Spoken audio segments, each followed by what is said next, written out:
नमस्कार। आज हम बात कर रहे हैं दही की। देखिए, दही तो लगभग हर घर में हर रोज खाया जाता है ना? हाँ, बिल्कुल। सेहत के लिए बहुत फायदेमंद मानते हैं इसे। सही कहा। और हमारे पास जो जानकारी आई है वो भी यही कहती है। इसमें प्रोबायोटिक्स हैं, प्रोटीन, कैल्शियम, विटामिन B6, मतलब काफी कुछ है। जी, ये सब मसल्स के लिए, एनर्जी के लिए और हाँ, इम्यूनिटी के लिए भी अच्छा माना जाता है। बिल्कुल। लेकिन फिर मुद्दा क्या है? इन सोर्सेज में एक चेतावनी भी है ना? हाँ, वहीं पर बात थोड़ी पेचीदा हो जाती है।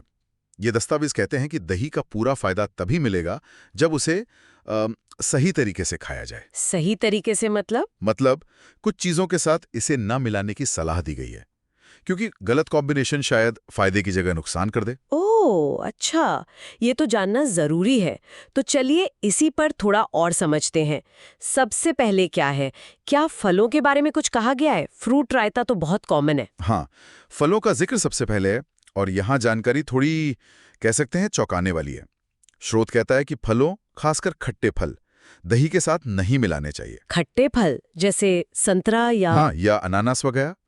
आयुर्वेद का भी हवाला दिया है इसमें। बताया गया है कि ये कॉम्बिनेशन पाचन में गड़बड़ी कर सकता है, गड़बड़ी मतलब जैसे? जैसे गैस, ब्लोटिंग या फिर अपच, पेट खराब होने तक की बात कही गई है।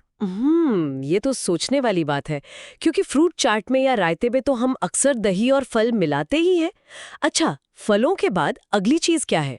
अगला नंबर आता है अंडे का। अंडा? दही और अंडा साथ में? हाँ, स्रोत में साफ तौर पर मना किया गया है कि अंडे और दही को एक साथ न खाएं। अच्छा, इसका क्या कारण बताया है? कारण बताया गया है तासीर का फर्क।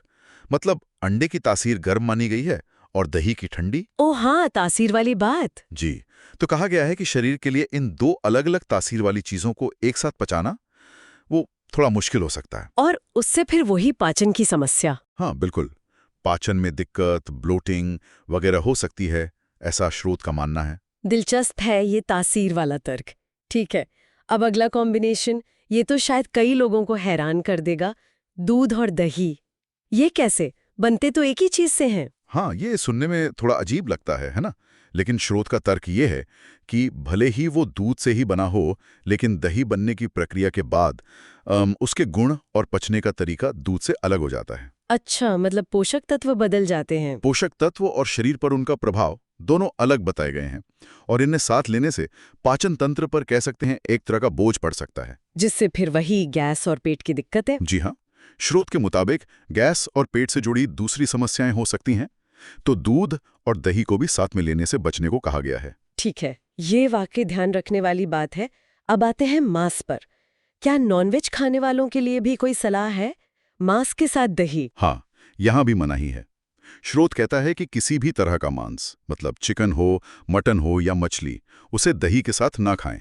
और इसका नतीजा? नतीजा वही बताया गया है, पाचन तंत्र का खराब होना, अपच, ब्लोटिंग, गैस, यहाँ तक कि पेट दर्द भी हो सकता है। यानी मांस और दही का कॉम्बिनेशन भी इन दस्तावेजों के अनुसार पाचन के लिए ठीक नहीं है।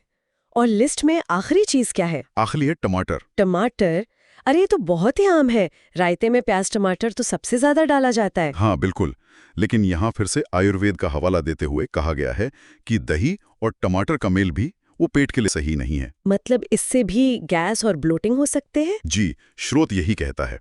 गैस, ब्लोटिंग और पेट की दूसरी दिक्कतें। ओह, तो मतलब जो हम इतने चाव से प्याज टमाटर का रायता खाते हैं, वो भी पाचन के नजरिए से शायद उतना अच्छा नहीं है, इस जानकारी के हिसाब से। हाँ, स्रोत का तो यही कहना है। तो अगर हम संक्षेप में देखें तो इन सोर्सेज का मुख्य संदेश यही है कि दही अपने आप में तो बहुत पौष्टिक है, इसमें कोई शक नहीं। बिल्कुल।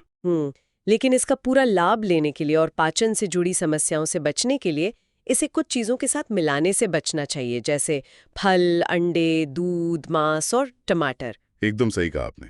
जोर इसी बात पर है कि शरीर दही के पोषक तत्वों को ठीक से एब्जॉर्ब, मतलब सोख, तभी पाएगा जब पाचन सही हो, और गलत कॉम्बिनेशन इस पूरी प्रक्रिया में गड़बड़ी पैदा कर सकते हैं। फायदे की जगह नुकसान हो सकता है। जी, जैसा कि इन पेपर्स में बताया गया है। ये जानकारी वाकई सोचने पर मजबूर करती है, क्योंकि ये कॉम्बिनेशंस तो हमारी डाइट का हिस्सा रहे हैं सालों से। हाँ, बिल्कुल, बहुत आम है ये। और ये हमें इस तरफ भी सोचने को मजबूर करता है कि क्या हमारे खान पान में शामिल और भी ऐसे पारंपरिक कॉम्बिनेशन हो सकते हैं जिन पर हमने कभी इस नजरिए से ध्यान ही नहीं दिया।